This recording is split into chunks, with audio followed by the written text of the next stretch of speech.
Share screen. Great. People are still popping in.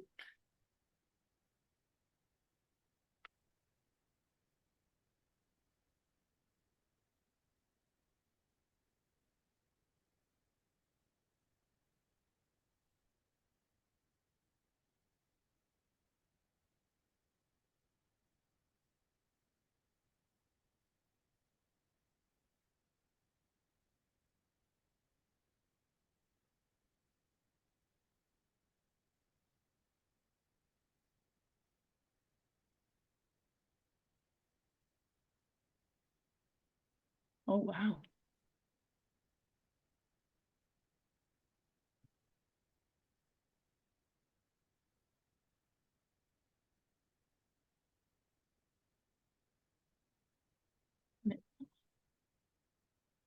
We starting or are we giving a couple more minutes?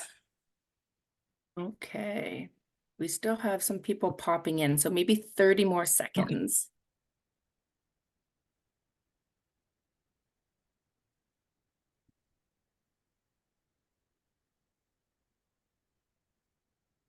Admit.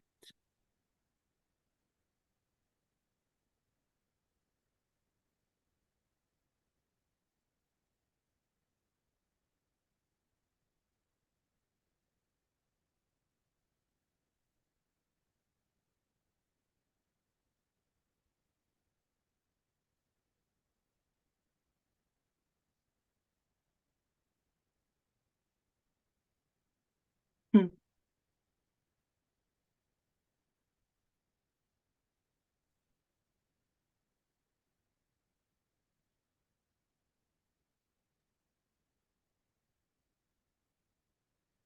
Okay. Kim, if I reply to the chat, can you see it on your screen? I can. Yes, I'm Okay. monitoring it, and I'm I not just gonna do that. and I just and I just texted you on the Okay. chat. Okay. Okay, let's start. Okay, good morning, everyone. Bonjour tout le monde. My name is Kim Lockhart, and I am so excited to be joining Madame Martine, who is a French language educator out on the East Coast. And we are so thrilled to be here to discuss with you today the brand new Literacy 50 book, Handbook for Teachers, which was written and created by the fantastic Melissa and Lori from the Melissa and Lori Love Literacy podcast. We are going to do a deep dive into the first 3 chapters of the book today, and we are hoping to engage you and invite you to participate and share your thoughts and discussions as well. We have quite a large group, which is so exciting. And we are going to share with you our key takeaways from chapters 1 to 3. And I'm going to pass it over to Madame Martine, who is going to share her story and her journey with you. And again, this is a bilingual discussion. So if you speak French, please feel free to speak in French. But if you're more comfortable speaking English, of course, we're bilingual. So use either language that you're comfortable. And I'm going to pass it on to Madame Martine. Bonjour, je suis vraiment contente. Ça fait longtemps que j'attends pour aujourd'hui. Alors, je veux juste dire un petit mot de comment ce club de lecture est venu. Au mois d'avril, j'ai eu la chance d'aller à la conférence de Literacy Learn à Toronto et c'est là que j'ai rencontré Madame Kim Lockhart. Ça faisait déjà un moment que je la suivais sur les réseaux sociaux, puis j'adorais tout ce qu'elle partageait, donc j'étais vraiment contente de la rencontrer. C'est là aussi que j'ai rencontré plusieurs autres personnes, comme Michel Minard-Corriveau, qui est avec nous autres aujourd'hui. Et puis, il y avait un encart silencieux et un des prix, c'était 2 copies du livre de Literacy 50 avec un club de lecture avec Kim. Alors, j'ai fait une offre et puis j'ai gagné, donc j'étais vraiment contente. Puis, c'est comme ça qu'on a fait ce petit club de lecture ici. Alors, Kim, veux-tu juste expliquer vite fait comment on va procéder? Absolument. As Madame Martine said, we are going to take a look at the book that she was so generous in buying at our silent auction at the IDA conference. And the way we have structured this book club discussion is to each share and take turns one of the key takeaways from the book. So je vais commencer. I'm going to start with one of my key takeaways, and then I'm going to open up the floor to Madame Martine to share her thoughts on that takeaway. And that's a great time for you to pop in a question in the chat, or if you would like to share your thoughts, please feel free to do so at that time. We have each chosen 6 key takeaways. So we want to really get right to the point and share those key takeaways, but also share that research with you to make sure that you are leaving this discussion more well-informed than you walked in. So we are very excited, and we're just going to get started right away. The first key takeaway that I would like to share with you, it's found, if you have the book, terrific, but if you don't have the book, that is absolutely fine. But the first key takeaway that I would like to share is on page 23. And the question is, what are blending and segmenting, and how do I teach them? So I like to share quotes when I am doing a book club discussion. And one of the quotes that really resonated with me was the first one. It says, blending is an essential skill for students who are learning to decode words. So thinking about the reading process, students must learn to blend sounds in order to decode words off the page. One of the strategies that I use in my classroom is using a blending board. So often we have a whiteboard and I have the letters, excuse me, there's more people in the waiting room. So one way that we can blend sounds is by showing the letters on a whiteboard. Research shows that blending sounds together using the graphemes or the letters helps to build not only those blending skills, but also letter sound correspondence. So we get more bang with our buck if we are blending with letters. However, it is also okay to do some blending strategies without letters. And one of the ways that I practice blending in my classroom is we blend sounds using a strategy called tap, tap, glisse. Donc, je vais donner sons et les élèves doivent coller les sons ensemble. Donc, c'est comme ça. Et puis, on glisse les sons ensemble. We have to slide the sounds together, and the word is mal. It's also very important to remember that it's easier to blend stretchy or continuous sounds like more easy to blend those stretchy sounds that we can hold for 2 to 3 seconds than it is to blend stop sounds such as b, d, k. So in terms of segmenting, if you've seen me present before, I often like to bring out my handy abacus. This is one of the strategies that I use to help my students segment sounds in words. Segmenting is one of the precursors to spelling skills. So we want our students to hear a word, but also hear the individual sounds in the word. For example, the word mal, il y a 300. There are 3 sounds in the word mal, and we can isolate those sounds using our fingers, but also using an abacus by sliding the beads over. Par exemple, il y a 300. There are lots of different ways to practice blending and segmenting, but those are 2 of my favorites. Madame Martine, how do you teach blending and segmenting in your salle de classe? Oh, ben, j'aime beaucoup cette question parce que, premièrement, ça confirme un petit peu qu'est-ce que je pensais et je faisais dans ma classe depuis longtemps. Je suis nouvelle avec la science de la lecture, mais la fusion et la segmentation, c'est quelque chose que j'ai toujours vraiment privilégié. Je me rappelle quand j'ai commencé à enseigner 15 ans passés, j'avais reçu une formation sur la conscience phonologique des orthophonistes. Puis je pense que c'est qu'est-ce qui m'avait resté le plus dans la tête, c'est que la fusion, c'est ce qui est nécessaire pour être capable de lire et la segmentation, c'est qu'est-ce qu'on a besoin pour être capable d'écrire. Puis ça m'est vraiment resté. Puis je me souviens que des fois, on avait un genre de continuum avec toutes les différentes choses qu'on peut faire en conscience phono et on avait des évaluations qui étaient super longues.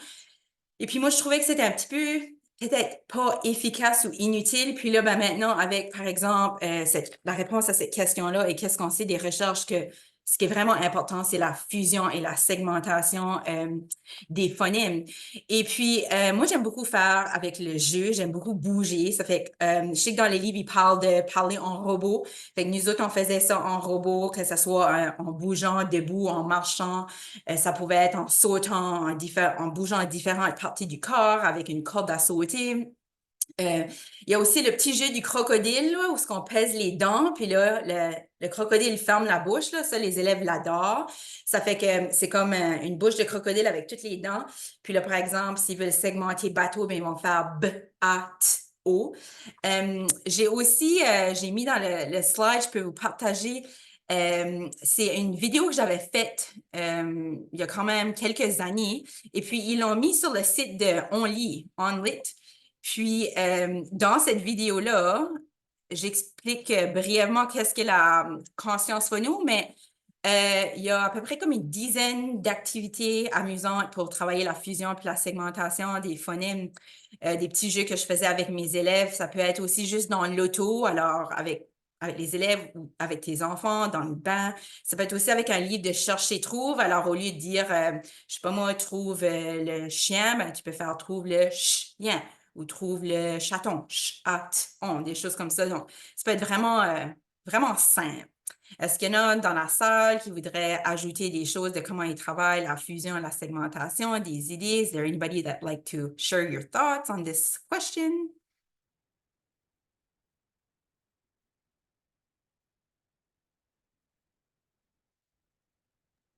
I'm checking the chat. Please feel free Okay. to enter your questions or any thoughts that you would like us to share in the chat. If you don't want us to share them aloud, feel free to just put them in the chat room for other people to see your strategies and any tools that you use in the classroom to help you with blending and segmenting. If there's no question, I will go to the Okay. next Oui, vas-y. question, which was, what are deleting and substituting and how do I teach them? Alors, qu'est-ce qu'est la manipulation phonémique puis comment je peux les enseigner? La raison que j'ai aimé cette question-là, c'est que j'ai vraiment vu la valeur de la manipulation des phonèmes. Donc, comme on a vu tantôt, on sait que un des plus grands prédicteurs, c'est la fusion, la segmentation des phonèmes. Mais là, j'ai vu comment la manipulation des phonèmes pouvait être aussi bénéfique, peut-être un petit peu plus tard. Donc, quand on parle de manipulation, ben, c'est ajouter, enlever ou substituer. Ça veut dire changer. Ça peut être soit une syllabe ou un phonème, un son. Alors, il explique comment ça peut aider à améliorer la flexibilité cognitive des élèves. Et puis, j'ai trouvé vraiment intéressant aussi que ça pouvait aider les élèves à s'auto-corriger. Donc, si par exemple, un élève dans une phrase, il lit un livre puis il va dire j'ai mangé une cerise. Puis là, il se rend compte que ça fait pas de sens. Ben là, il va aller le relire puis il pourrait changer le k pour un s. Donc, ça, c'est une substitution que l'élève est en train de faire.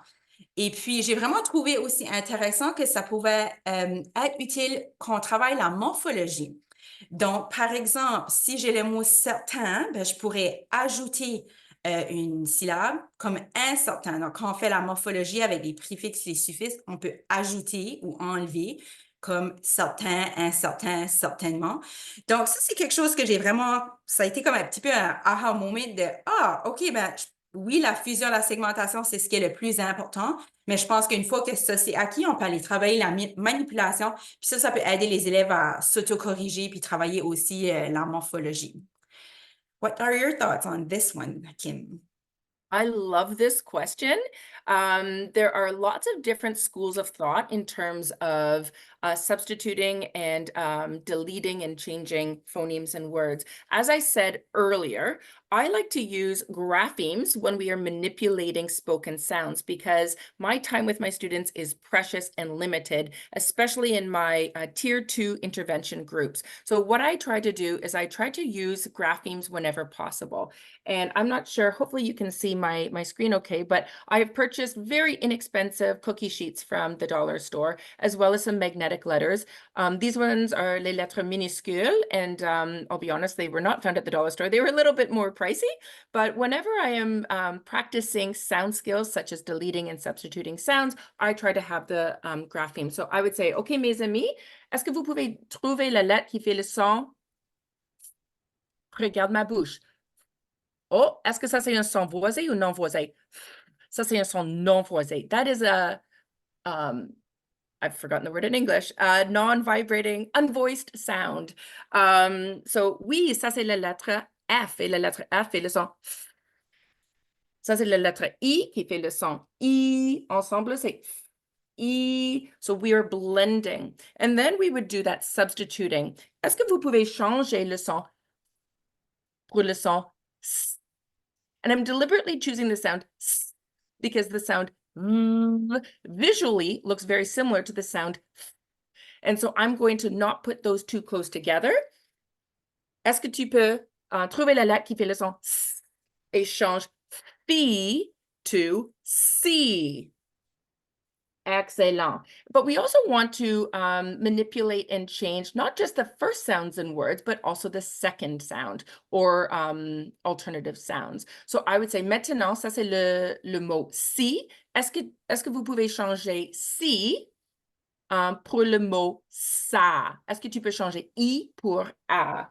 Et ici, j'ai le son A ou la lettre A. Et maintenant, qu'est-ce que c'est?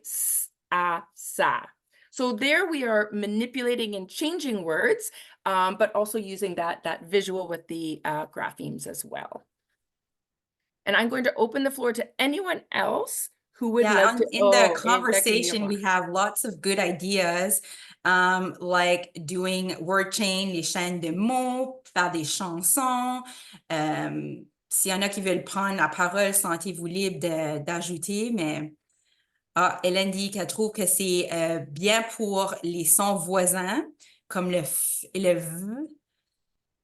Excellent. Et les miroirs aussi. Oui, on va parler de ça bientôt, là, dans une autre question, si je me Oui. souviens bien. Okay. Okay, so if we don't have any, oui, les miroirs. Okay, I'm going to jump into my next key takeaway. So I have chosen takeaway 1.1, which is on page 37. And this question says, what is the best way to use sound walls to teach reading?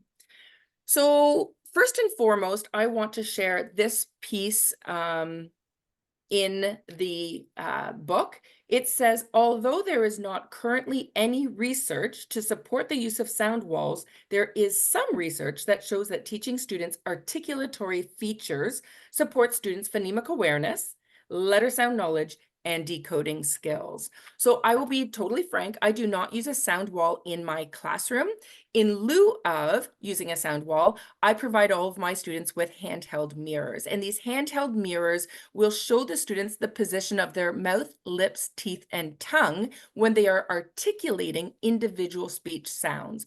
So the purpose of a sound wall is for students to say a sound such as and wonder, well, like, what does that look like, and what grapheme or what letter corresponds with that mouth gesture.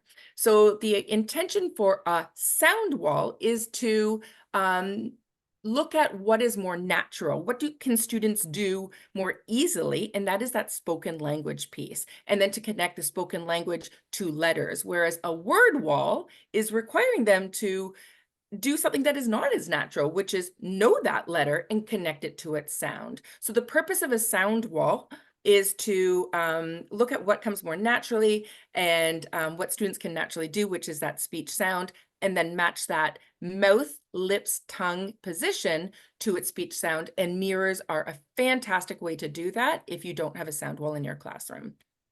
And I just want to say one other thing when it comes to sound walls.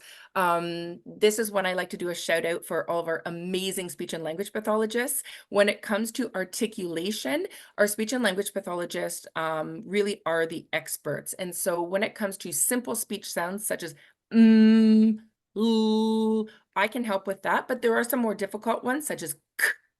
And looking at a sound wall, it's very difficult to help students understand the position of their tongue and the back of their throat when they're saying sounds like k, g. So you may need to consult with your speech and language pathologist or our wonderful CDAs, communication disorders assistants, for assistance there. And Madame Martine? Oui, je vais partager, puis tu peux peut-être aussi regarder, là, on a deux questions dans le chat box. Do the mirror ever confuse students with speech difficulty? Have you ever noticed that? I would think that it's the opposite. It would For help them. me, for me, the mirrors have helped bring their awareness to the fact they can manipulate and change speech sounds with slight adjustments to their mouth position. And it has never, the only time that it has caused confusion is if they can't see their mouth. And if I say, on fait le son, comme ça, they will sometimes go and put their lower teeth above their lip, not realizing we do with our top teeth. So once they have the mirror, then they can mirror what I am doing. But without the mirror, sometimes they are unable to do it on their own. I think the mirror will help them, especially with confusion, like b et f. Qu'est-ce que moi j'ai ressorti de ceci? Je dois dire que je sais qu'au début de l'année, il y avait un grand buzz dans le district. Tout le monde voulait faire un mur de son. Puis, j'aime qu'ils disent clairement que c'est pas encore appuyé par la recherche. Donc, moi, j'ai jamais utilisé de mur de son personnellement, mais je sais que qu'est-ce qui est important, que ce soit un mur de son ou un mur de mots, il faut le construire avec les élèves à mesure qu'on apprend. Et puis, il faut l'utiliser quotidiennement. Je sais qu'au début de ma carrière, j'avais un mur de mots dans ma classe, mais c'était comme une décoration. Les élèves l'utilisaient pas. Je me disais, mais les élèves l'utilisent pas, mais c'est parce que moi, je l'utilisais pas dans mon enseignement. Et là, tout d'un coup, quand j'ai commencé à vraiment construire le mur de mots avec eux, puis l'utiliser quand je fais, nous faisons, mais là, quand les élèves allaient à je fais, ils étaient capables d'utiliser le mur de mots. Ils l'utilisaient beaucoup parce qu'ils avaient vu le modelage et avaient eu la pratique guidée. Euh, pour moi aussi, le miroir, c'est nouveau, c'est quelque chose que j'utilisais pas avant. Puis, je vois le bénéfice, surtout pour les élèves peut-être qui ont des difficultés à prononcer ou des élèves nouveaux arrivants ou qui parlent une autre langue. Puis, l'autre chose que j'ai trouvé intéressant cette année avec la formation avec les heureux, c'est que certaines règles, comme par exemple, moi, j'ai toujours enseigné que le M devant le M devant P et B, la règle avec ou plutôt au niveau visuel. Mais ça peut être une règle articulatoire. Puis là, je peux vraiment voir que le miroir serait intéressant. Que, par exemple, quand on a un son nasal devant B ou P, la bouche va se fermer. Ben, ça a été comme revealing. Mais ça, c'est une autre façon de l'enseigner aux enfants pour qu'ils comprennent mieux. Donc, par exemple, si je dis ton pied, mais après le on, mes lèvres touchent. Donc, quand mes lèvres touchent, ben, ça veut dire que je vais mettre un M versus, par exemple, cochon, mais mes lèvres ne ferment pas après le on, donc c'est O-N. Je sais qu'il y en a qui ont posé. One of the questions that was asked is, should we put all our word sound or word wall at the beginning of the year? And usually we should build it with the kids. So as we are explicitly learning a new sound or a new phoneme, grapheme, then we would put it up. And the mirrors are good for the position of the tongue, the vibration, the nose, the air that comes out. Do you want to add something? I'm just kind of reading the comments right now. Yes. No, I was responding to some of the comments about unveiling one at a time. I use the word unveiling, but I do find that sometimes sound walls can be visual clutter if not used properly. Yeah. My husband works in IT with computers, and he often says a fool with a tool is still a fool. I mean, we can give teachers sound walls, but if they're not used effectively, then it will just be visual clutter on the bulletin board. So my recommendation would be to unveil one articulatory gesture at a time. Oh, de rien. Okay. Do you want to go on to your next one? What is the next question? Okay, let's see. Okay, so la prochaine question, c'était 1.8. Puis je dirais que ça, c'était la question qui m'a vraiment fait le plus réfléchir parce que j'avais jamais vu le lien avec la conscience phono. Donc, c'est What is the role of language variation in phonemic awareness instruction? Donc, c'est quoi le rôle de la variation linguistique dans l'enseignement de la conscience phono? Dans le livre, il parle des variations de l'anglais comme American English, African American, Southern English, Midwest English. Mais on peut avoir toutes sortes de variations aussi en français. On a des variations, tu sais, évidemment, il y a le français de France, le français canadien. Dans le Canada, ben, on a des accents, que ce soit du Québec, de l'Ontario ou du Nouveau-Brunswick. Et même dans le Nouveau-Brunswick, on a des accents différents. Moi, je suis capable de distinguer quelqu'un qui parle, qui vient de la péninsule acadienne ou qui vient du nord-ouest, les Brayons, ou même dans le sud-est. Le sud-est, on parle le chiac, c'est un mélange de l'anglais et du français. Et même dans le sud-est du Nouveau-Brunswick, on peut distinguer les différents accents des différents petits villages. Puis, dans le livre, les autres, au lieu de parler de niveau de langue, ils utilisent les variations de langue parce que c'est plus neutre. Ça démontre pas qu'un niveau de langue est supérieur à l'autre. Puis moi, j'ai vraiment fait un lien avec l'insécurité linguistique. Puis l'insécurité linguistique, c'est quelque chose dont on parle beaucoup, nous, dans notre district scolaire, dans la province, parce que on est une province, la seule province officiellement bilingue du Canada. Et puis, on est quand même une minorité. Donc, parce qu'on est une minorité, c'est un peu dans notre culture de sentir que notre langue, le français, est inférieur à l'anglais. Donc, il y a des gens, parce qu'ils pensent qu'ils ne parlent pas le bon français, ne veulent pas s'exprimer, ont peur de dire ce qu'ils pensent, ont peur d'écrire. Beaucoup de francophones préfèrent écrire en anglais sur les réseaux sociaux parce qu'ils veulent pas faire d'erreur de français. Donc, c'est quoi le lien avec la conscience phonologique? Mais la conscience phonologique, c'est à l'oral. On écrit comme on parle. Par exemple, si on veut segmenter un mot, si on demande à l'élève de segmenter un mot, puis que lui, il dit, je sais pas moi, euh, chaton au lieu de chaton, ben, il va faire chat au lieu de chat on. Peut-être le mot est peut-être pas bien choisi, mais je sais que nous, on a beaucoup d'élèves qui ont la difficulté entre le on et le en. Donc, il faut juste, en tant qu'enseignant, d'être conscient de ça, de s'abstenir de jugement. Hein, on ne veut pas dire non, c'est mal. Puis on va adresser les différences, montrer aux enfants que oui, on a différentes façons de prononcer les choses. Comme moi, par exemple, mes deux filles, leurs noms finissent par un A. Les noms qui finissent par A sont très populaires, Julia et Laura. Puis ici, il y a beaucoup de gens qui ne veulent pas que leurs enfants finissent avec, les noms finissent avec des A parce que les gens vont dire Julia, Laura. C'est pas très beau, mais c'est des différences de prononciation. Ça fait que ça, c'est quelque chose qui m'a apporté à réfléchir de faut en tenir compte. On a beaucoup de nouveaux arrivants, au niveau de qu'on est un contexte minoritaire et tout ça. Kim, je ne sais pas si tu veux ajouter des choses. On a d'autres aussi, je pense, qui semblent la même chose, que ce soit en Saskatchewan ou en Alberta ou peu importe, que on vit un petit peu la même réalité. Well, I don't have any strategies to share or any research, but I do love this question because, as many people know, I spent a year in Nantes, France, where I went to Université de Nantes.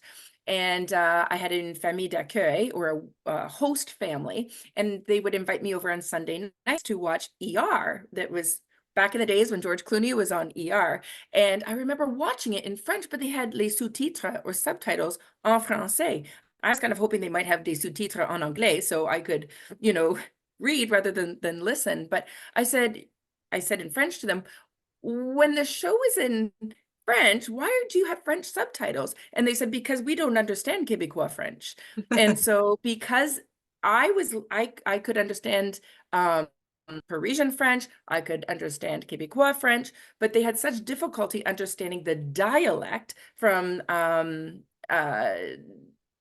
French Canadian that they had des sous-titres or subtitles so that they could understand the French. And so I love sharing that story because, you know, it's quite similar to different dialects of English across the world. Canadian when Canadians speak English versus someone from Australia versus someone from New Zealand versus someone from the United States, we can often identify what part of the world they come from, and even what part of the province sometimes too. So anyways, that's just my 2 cents on that particular question. Puis, je vais partager aussi dans le clavardage une ressource qui peut être intéressante pour les francophones en milieu minoritaire. C'est un balado et un documentaire qui s'appelle Parler mal. Et puis, ça aborde toute la question de l'insécurité linguistique. Donc, ça peut être intéressant pour des enseignantes qui enseignent en immersion, qui enseignent en français. Okay, in Eastern Ontario too, yes. Oui. So I have definitely mélange of Canadian, French-Canadian French, as well as a little bit of Parisian French too. Nice little mélange of tous les deux. All right, so I'm going to jump right in now and take a look at our next question and answer, 2.1. It is on page 43 if you happen to have your book in front of you.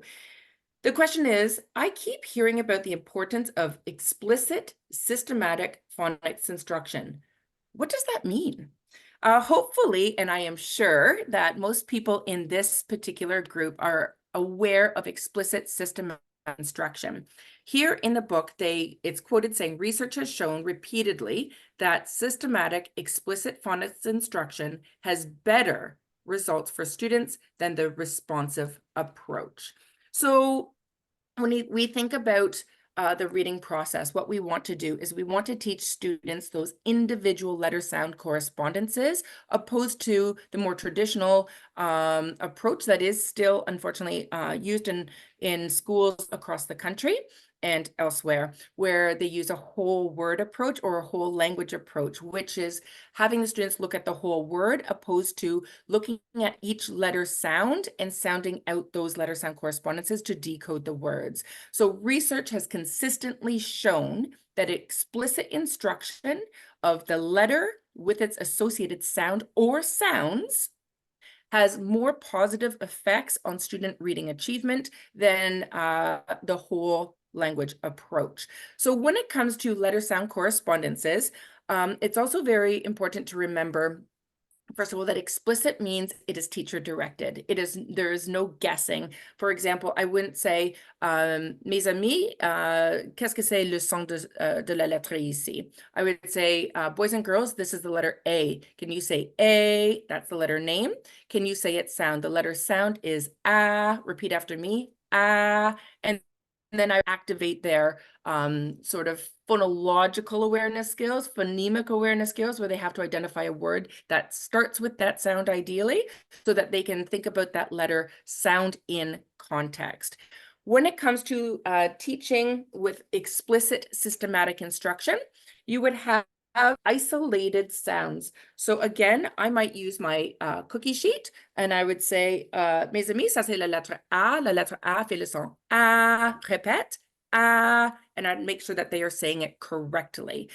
It's interesting because I do have some students in my class whose name starts with the letter A, and sometimes if it's a long A sound, or if it's sometimes they will identify their name with that letter, but not realize that it's 2 different sounds. So we have to make sure that we are really honing in on those sound skills and that auditory discrimination. We want them to hear that sound. One of the strategies you can use is the cookie sheet. Another strategy I use is something called a code pack, where I have each grapheme or letter printed on an index card, and we gradually build their understanding of those letter correspondences. Before I pass it on to Madame Martin, it is also very important to remember that we have to follow a scope and sequence, and that is what I call like a recipe for developing those letter sound correspondences. So explicit means it's teacher directed. The teacher tells them, there's no guessing.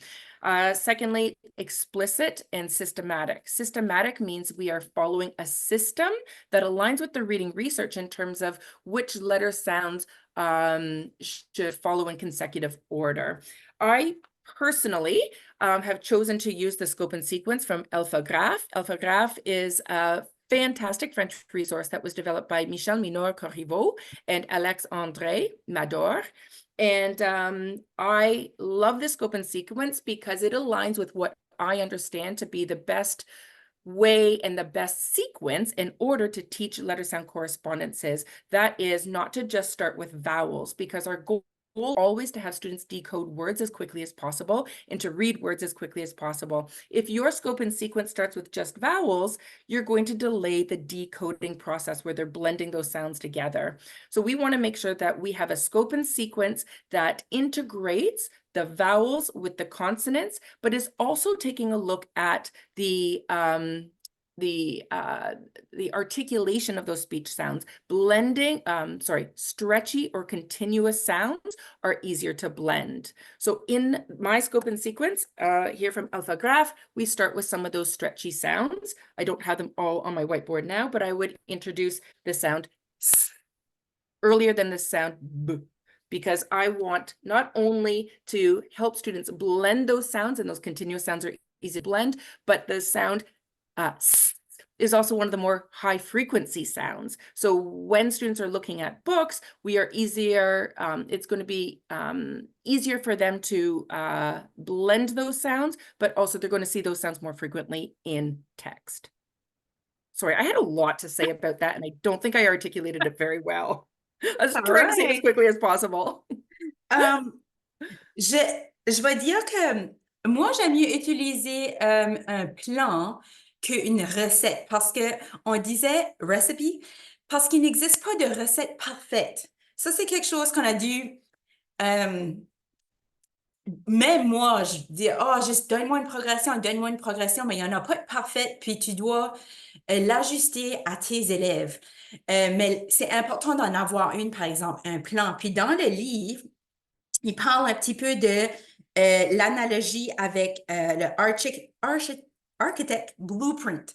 Ça fait que le plan de l'architecte. L'architecte a un plan, puis ensuite il suit son plan, puis l'importance d'avoir une fondation solide. Puis on va faire la fondation avant d'aller mettre les fenêtres. On fait toutes les choses dans une certaine étape.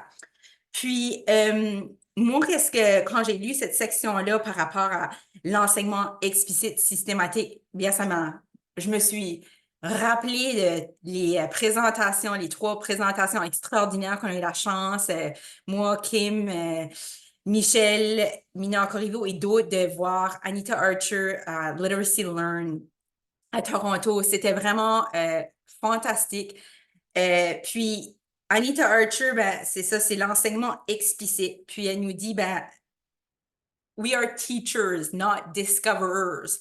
Donc, il dit dans le livre, explicit instruction is clear, direct, and unambiguous. It does not require a student to discover or infer. Donc, quand on vient avec le code, on ne veut pas qu'il le découvre parce qu'on we are not discoverer, we are teacher. Donc, on veut vraiment leur enseigner. L'autre chose qu'elle dit que j'aime beaucoup, c'est don't do a suicide. Donc, assumez pas que les élèves savent. Allez vraiment voir qu'est-ce qu'ils connaissent, puis partir de où ils connaissent. Et puis, j'ai aussi placé dans la présentation les Archerisms que j'adore, de Anita Archer, qui ont aussi été traduits. Puis, j'ai aussi traduit la petite citation. Je vais juste partager mon écran.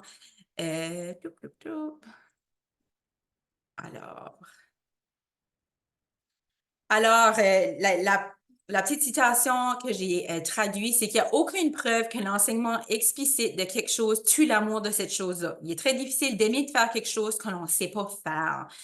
Puis ça me parle beaucoup parce qu'avec la littératie équilibrée, on parlait beaucoup de l'amour de la lecture. C'est sûr qu'on veut que tous nos élèves aiment lire, qu'on veut promouvoir l'amour de la lecture, partager notre amour, notre passion. Mais tant aussi longtemps qu'un élève ne sera pas capable de décoder les mots, il ne va pas aimer lire. Donc, j'aimais beaucoup cette citation-là qui était avec cette question. Puis aussi, dans le livre, ce que j'aime, le livre est super bien fait. On n'a pas vraiment expliqué, mais dans le livre, ça s'appelle Literacy 50 parce qu'il y a 50 questions.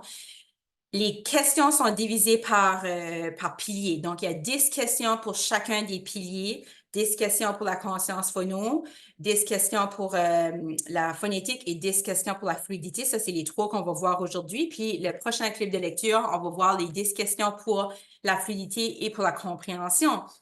Et puis, ça se lit super bien. On peut le lire du début à la fin si on veut. On peut lire juste un chapitre, par exemple, si on veut travailler la fluidité, on peut juste lire le chapitre de fluidité, ou on peut aussi s'en servir vraiment comme un outil de référence. J'ai une question, je vais aller fouiller. Puis vraiment, ce livre-là, il y a beaucoup de questions que moi j'avais quand j'ai commencé ce cheminement ici vers la science de la lecture et beaucoup de questions que je reçois des enseignants. Ce que j'aime aussi, c'est que une question, c'est quelques pages. Donc, on a la question, leur réponse qui est appuyée par la recherche avec des idées de qu'est-ce qu'on peut faire. Et puis, il y a toujours un podcast peering, donc un balado qu'on peut aller écouter. Donc, si jamais ça m'intéresse, je peux aller écouter le balado pour avoir encore plus d'informations. Puis, le balado qui était relié avec cette question ici, c'était, attends une minute, je vais juste la retrouver, c'était Science of Reading or Snake Oil avec Holly Lane. Et puis, Holly Lane, c'est elle qui est derrière UFLI. Puis, elle a donné cette conférence-là à Literacy Learn Ontario. J'ai beaucoup aimé cette conférence, d'être capable de savoir, OK, quand je trouve une information sur les médias sociaux, sur l'Internet, dans un livre, dans une référence, comment je peux faire la différence entre une tradition ou des croyances et des recherches. Puis là, ben, j'ai placé aussi ici les Archerisms que j'adore. Ce sont des expressions que Anita Archer a créées pour résumer des principes de l'enseignement explicite. Donc, sont vraiment catchy. Par exemple, teach the stuff and cut the fluff ou I do it, we do it, you do it. Donc, ça, je les adore. Je les utilise aussi souvent. Je ne sais pas s'il y avait des questions ou d'autres qui voulaient ajouter des choses. Oh, the rule of thumb is go as quickly as you can, but as slowly as they need. Ça, j'adore. Donc, on demande souvent, OK, c'est quoi la vitesse? Est-ce que j'enseigne une lettre par semaine? Une lettre par jour? Mais on sait qu'une lettre par semaine, c'est pas assez vite. On sait que peut-être une lettre par jour, ça pourrait peut-être être trop vite. Donc, vraiment, on va aller aussi vite qu'on peut, tout en respectant le rythme de nos élèves. Est-ce qu'il y avait d'autres choses? I'm really sorry. I'm having problems with the chat. Everything is really, really big. And so I'm having a hard time reading them. I think my husband's computer, and I think he's expanded everything. So I can only see one word at a time. So it's really hard to read all the words in the chat. But hopefully I'm Michel a responding to partagé everybody. le lien pour la conférence de Holy Lane, Science or Reading Perfect. or Snake Oil. Oui, Perfect. Alphagraph a des super belles ressources gratuites. Là, on I a put the parlé link. de l'évaluation. I put the link in for AlphaGraph for anyone who is interested in exploring it. It's fantastic. C'est fantastique. OK, on va peut-être passer à Okay. la prochaine question. C'était à moi, je pense, hein? Je suis toute mêlée. Was it my turn? I guess so. Yes, oui, vas-y. Okay. Alors, what is orthographic mapping? I'm not sure I understand what it means. Alors, qu'est-ce que la cartographie orthographique? La raison que j'ai aimé cette question-là, c'est que je trouvais que c'était vraiment expliqué simplement, clairement, que c'est un processus mental qu'on utilise pour stocker les mots pour être capable de les récupérer immédiatement sans effort.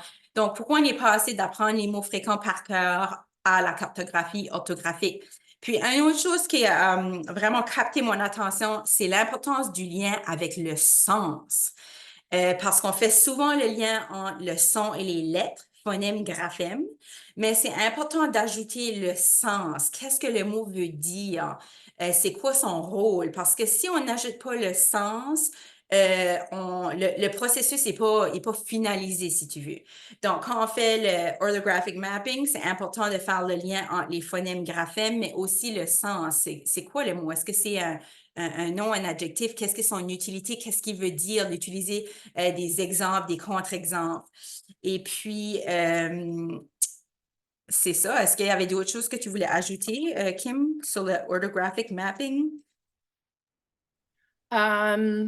I don't have very much to add other than I think there is sometimes some confusion about how do I teach it? And this Hmm. is not something we can explicitly teach. It is something that happens with instruction, explicit instruction, but it's not something we can say, okay, boys and girls, okay, mes amis, aujourd'hui, today we're going to learn about orthographic mapping. That's not what orthographic mapping is. It's a process that happens with explicit systematic phonics instruction, letter sound correspondence instruction. Mhm. Yeah, they clearly, that too, I was like, oh, okay, you can't really teach it, but you can give multiple opportunities for the kids to practice it. Utilise aussi la colle. What glues it together is like you need the sense, the meaning. If you don't have the sense, then there's a piece missing of the puzzle. You really need the three of them. Et puis aussi, quand on fait ça, c'est que ça aide les élèves à être plus fluides. Puis quand les élèves sont plus fluides, mais là, après ça, on peut aller vraiment travailler la compréhension. Puis ça, on va y revenir un petit peu plus tard. Il parle aussi là-dedans comment le cerveau n'a pas été conçu de la même manière au niveau de l'apprentissage, l'oral et de la vision que pour l'apprentissage de la lecture et l'écriture. Donc, c'est pour ça que le langage oral, on apprend ça de façon implicite. Et la lecture et l'écriture, faut vraiment wirer notre cerveau pour être capable de le faire. On ne peut pas juste s'attendre que les élèves vont l'apprendre par osmose. Okay, so I'm going to jump into our next question because I see we have about 13, lucky number 13 minutes left.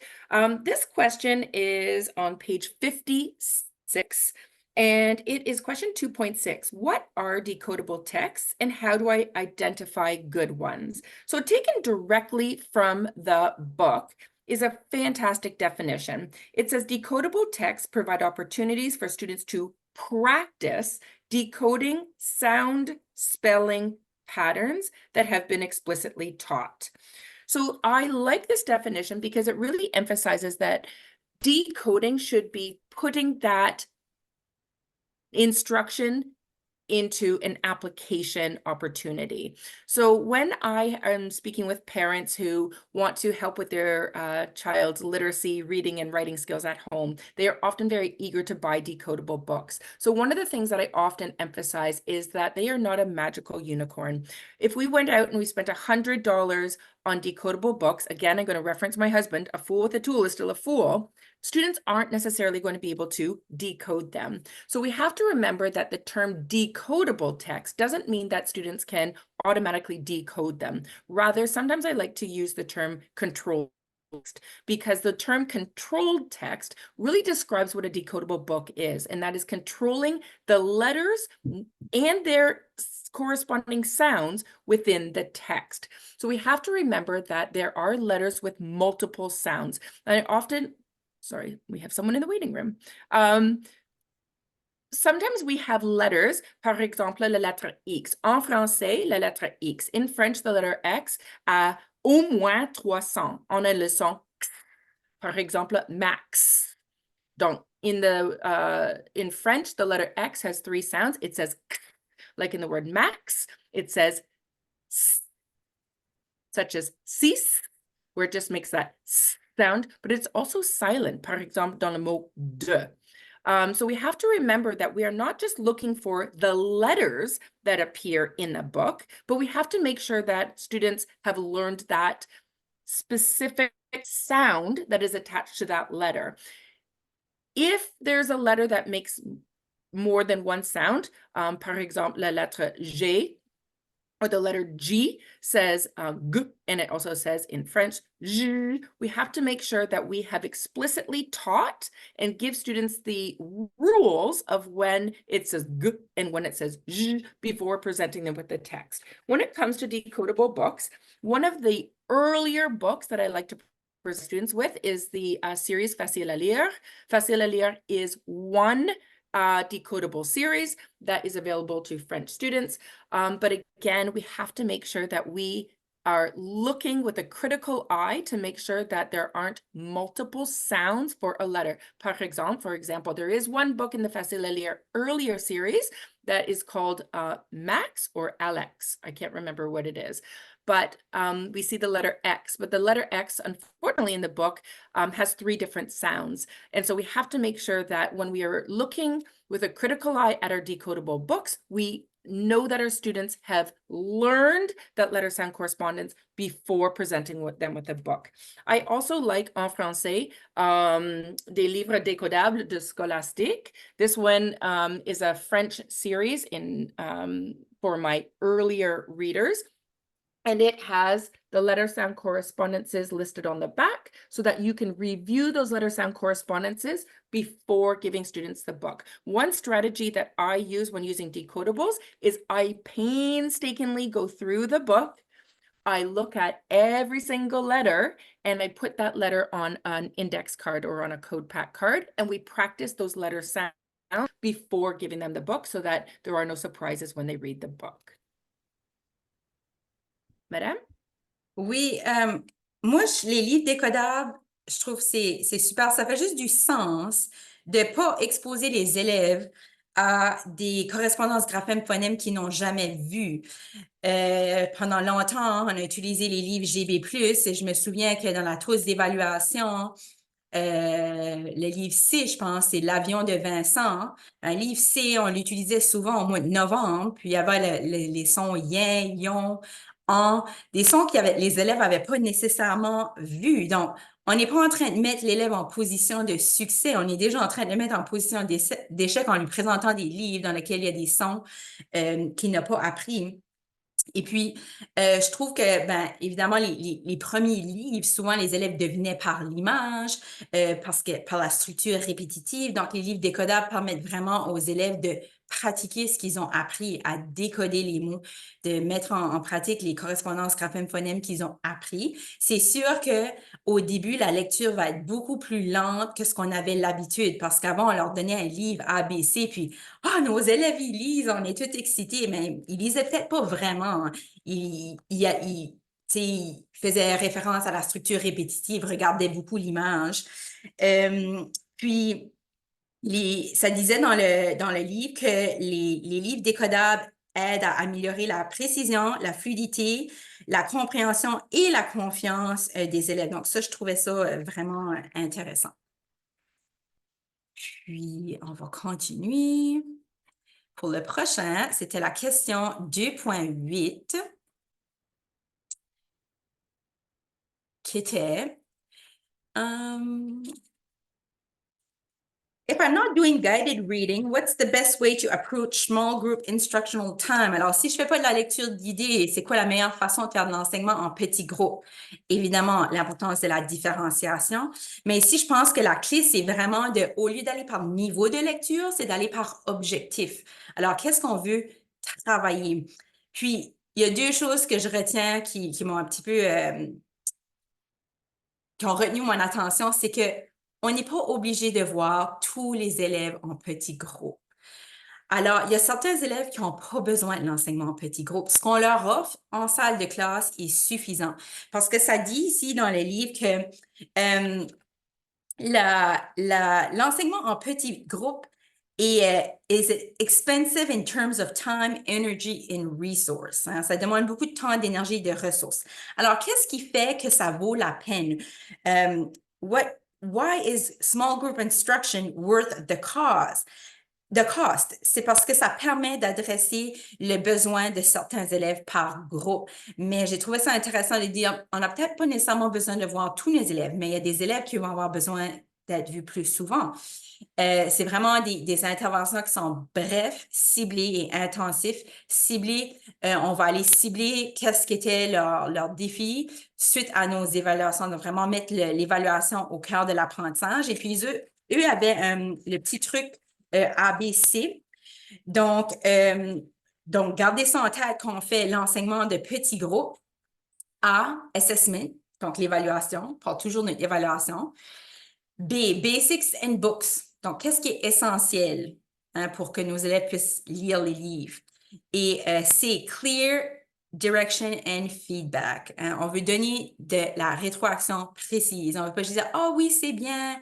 OK, qu'est-ce que tu as bien fait? Qu'est-ce que tu dois travailler? Il faut que ça soit clair, précis et direct. That's it for me. Do you have anything to add?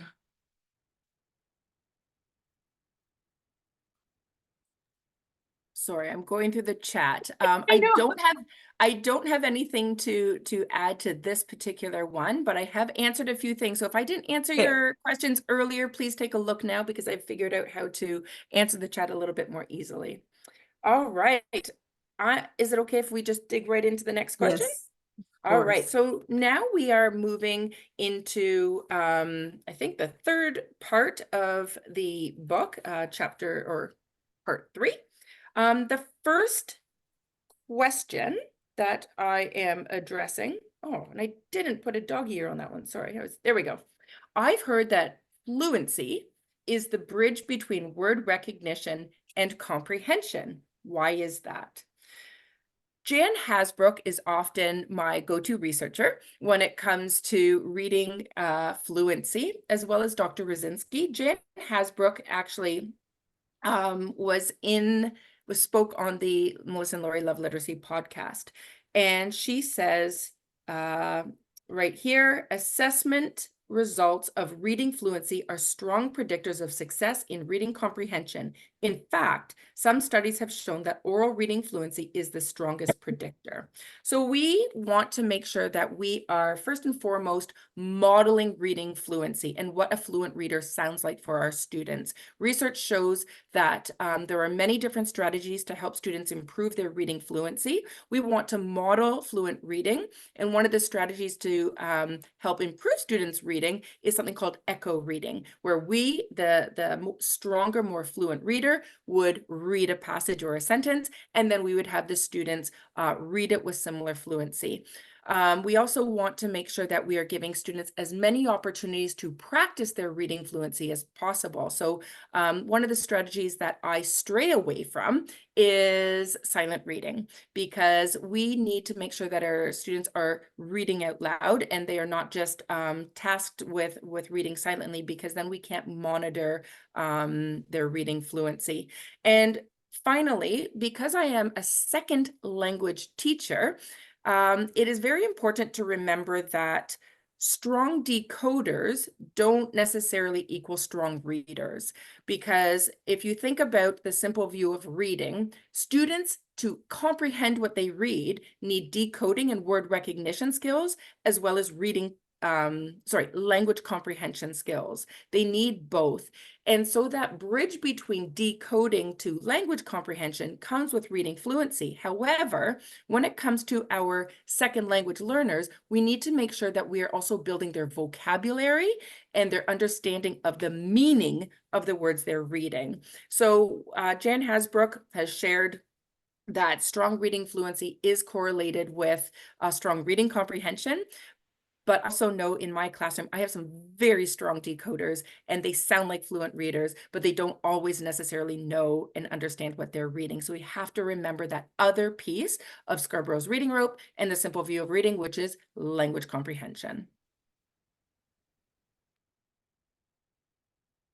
Madame, do you have anything to add? Oui, moi, je veux juste partager que quand j'ai lu ceci, ça m'a tout de suite fait penser au Active View of Reading qu'on a ici, qui a aussi été traduit en français. Je vais vous montrer la version traduite parce qu'on voit vraiment, je ne sais pas si vous avez déjà vu le Active View of Reading, on a pris un peu comme la corde de Scarsborough, la reconnaissance des mots ici en bleu, c'est la corde du bas de Scarsborough, la compréhension du langage, c'est la corde du haut de Scarsborough, donc c'est comme inversé, mais on voit vraiment ici en violette le processus de connexion qui appelle en anglais the bridging process, qui parle de la fluidité en lecture.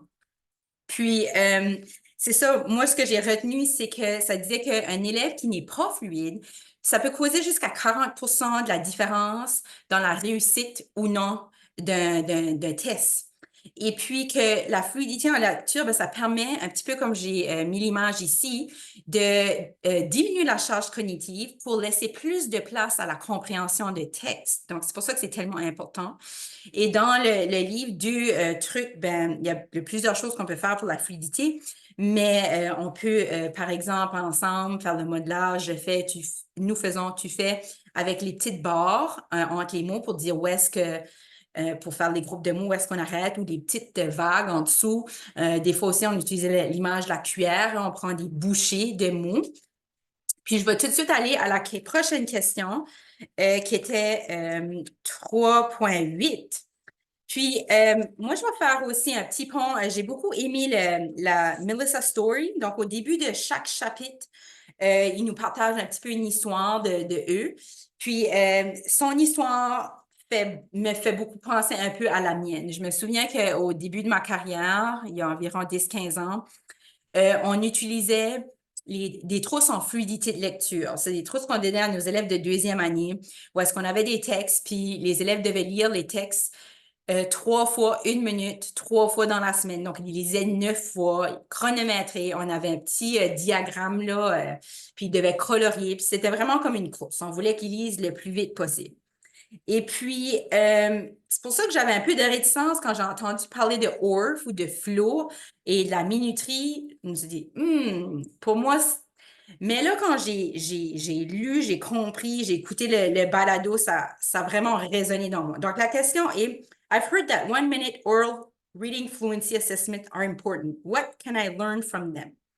Alors, en anglais, on appelle ça ORF, Oral Reading Fluency. En français, on appelle ça FLO, la fluidité en lecture orale. Donc, j'ai traduit la citation dans le livre que FLO, c'est comme un thermomètre. On ne peut pas diagnostiquer une jambe cassée, mais ça nous dit beaucoup sur la lecture et entre autres la compréhension en lecture. Puis aussi, un thermomètre, ben, on a une température du corps. On veut avoir une température qui est ni trop basse, ni trop haute.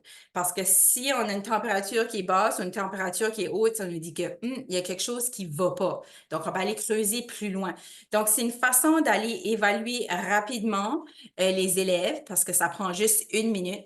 Puis normalement, on peut prendre n'importe quel, ils appellent ça des grade level text, donc n'importe quel texte qui est au niveau de lecture de vos élèves, puis on les écoute lire pendant 1 minute. Puis c'est un des meilleurs indicateurs de la compréhension. On veut que ça soit entre 50 à 75 mots par minute, c'est comme optimal, mais on veut que ça soit on veut que ce soit une moyenne. Si c'est plus vite, c'est trop vite, c'est pas nécessairement mieux. Et puis, 2 petits trucs qui donnent pour justement aider les élèves, parce qu'on sait que nos élèves, ils sont souvent compétitifs, puis ils veulent, euh, ils veulent aller vite, ils veulent nous impressionner.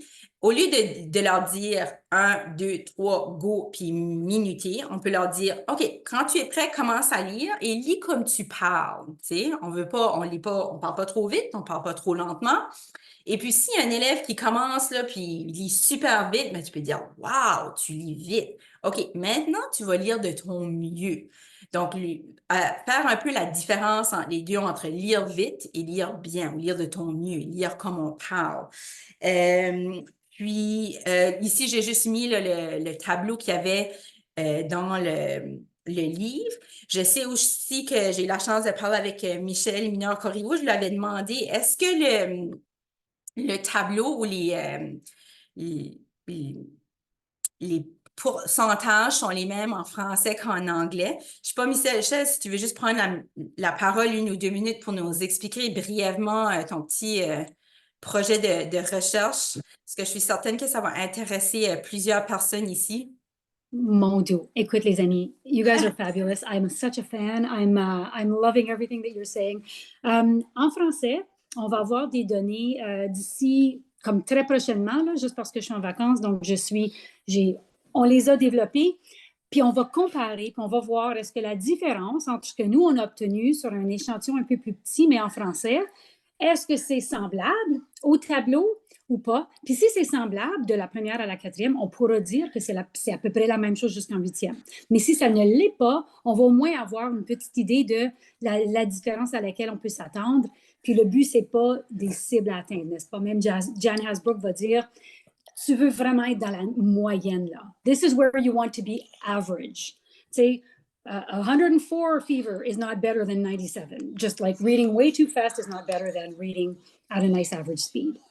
But cheers to you guys doing this from all Merci over pour the ton world. partage, puis on a hâte de lire tes recherches, puis je suis certaine que tu vas nous partager ça quand ça sera prêt, mais profite de tes vacances, puis merci Oh d'avoir oui, pris un oh petit oui. pause de tes vacances pour te joindre à nous. C'est On est ça. vraiment flattés, puis on te dit un gros merci pour Oh, toutes tes mon Dieu. ressources gratuites que tu partages. C'est super utile, puis on va espérer que ça va encourager d'autres à partager gratuitement les Écoute, ressources, parce que surtout en français, on n'a pas beaucoup de choses, hein, ça fait que... c'est super. Moi, j'ai juste la chance de pouvoir le faire comme mon travail, mais c'est vous, là, les vrais rockstars, je vous admire beaucoup. Puis je sais pas si les gens le savent, mais comme Kim, elle est loin, puis Martine, elle est loin en ce moment, puis ils vous donnent ce beau webinaire pendant leurs vacances aussi. Donc, C'est parce qu'on est toutes shout-out to you all. passionnés. On aime ça. Ben merci, Michel. Puis, oui, moi, j'ai vraiment adoré si vous avez la chance d'aller écouter là, le balado qui est pairé avec cette question-là sur le ORF, c'est vraiment super intéressant. Moi, ça m'a vraiment permis de mieux comprendre le ORF, puis de me dire que, OK, oui, c'était une bonne donnée parce que c'est quelque chose qui peut se faire rapidement dans la salle de classe, puis qui nous donne un bon indicateur parce qu'un élève qui n'est pas dans la moyenne, qui lit trop lentement ou qui lit trop vite, on peut se dire, oh, OK, on a quelque chose à l'adresser parce que forcément, il va avoir des difficultés à comprendre la ressource. Kim, if you want to add, and then we can go on to our last question. I do want to add to that because actually, you know what? No, I'm going to address it in my next one. Okay. Go Because ahead. it bridges well into my next question. Yeah. Okay, so here we go. I have a student, sorry, this is on page 86, and the question is, I have a student who can sound out words but read slowly. How do I provide support to increase automaticity? So I was going to respond to that, but this actually is a great time to respond to that question. So here in the book, it is important that we emphasize the research, and Jan Hasbrook again is quoted. She says, we don't want to help them read fast. We want them to read well. We need to make sure that we continue to develop students' word recognition skills to become fluent, especially with multisyllabic and unfamiliar words. Of course, students need to decode unfamiliar words because if they are using the whole language approach and they've never seen a word, they don't have any concrete strategies to decode or to read unfamiliar words. Jen Hasbrook also says, be sure students are still making meaning from what they are reading. Don't ignore phrasing and expression, which is an indicator of meaning, while working to improve rate. And again, it's really important that we are teaching both word recognition skills as well as language comprehension in parallel, that it's not one before the other. I was listening to a podcast, I believe it was with Tiffany Hogan, who was saying that it is not a relay race. We can't just teach the letter sound correspondences first and then work on meaning. We have to make sure that we are teaching them together. And with my French immersion students, they don't necessarily have the words in their lexicon or in their mental dictionaries to attach meaning to the words they're decoding. So we have to make sure that we are teaching them the letter sound correspondences, either in French or in English, but also making sure that they are connecting it to meaning. With regards to both this question as well as the previous question, some of the strategies that we can use are echo reading, partner reading, as well as reader's theater to help students improve their reading fluency. And we have to maybe sometimes break those rules that we've created for ourselves. I feel that there are a lot of teachers who think we can only read a text once because the students are going to be bored if we reread a text. But research actually shows that rereading a passage multiple times enhances and improves their reading fluency, as well as makes those words more automatic. So when a student first looks at an unfamiliar word, they will struggle with that word letter by letter, sound by sound, and it will sound stilted. The more often they read and decode that word, it is becoming more stuck like Velcro in their heads. And that's where that orthographic mapping process comes in. So we want students to reread passages, and it's always great to have a purpose for reading. And one of those purposes can be reader's theater, knowing that they are going to read the text multiple times start reading it with more reading fluency, and then and start adding in that expression. And again, I can't say this enough times, it's important as teachers that we model that for them. And so by modeling how to read fluently will help them develop their reading fluency. And last and certainly not least, is when it comes to building that automaticity. In my classroom, I like to do timed readings, not just of passages, but with my kindergarten students, we do timed readings of letter sounds. And so I will have the letter sound correspondences that I've taught, and we will then go down those letter sounds. So a, e, o, u, s, t. And so they're reading, but what they're doing is they're just simply as quickly and automatically as possible and accurately matching that speech sound to its letter. And then I increase the difficulty level for some students in the kindergarten classroom or in later grades by having some syllables and some simple words that they're building that reading fluency. So they might be simple words such as papa, mama, mal, sac, lac, mia. My two daughters have decodable names, so we often use my daughter's names because they're decodable names. So we have to remember that reading fluency doesn't have to just be at the passage level, but we can start reading fluency at the letter sound level, the word level, the sentence level, and that reading passage level. So gradually building that automaticity and really, honestly, just setting them up for success. Madame? Oui, moi, je vais juste ajouter vite fait 2 exemples. Le premier exemple, c'est le théâtre des lecteurs. C'est vraiment facile, puis ça n'a pas besoin d'être compliqué.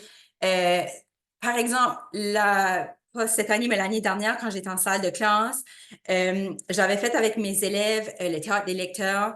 Puis, ça a été super facile. Les élèves étaient tellement motivés. Donc, au lieu de faire la lecture en petits groupes, ou de faire de l'enseignement en petits groupes, c'était vers la fin de l'année.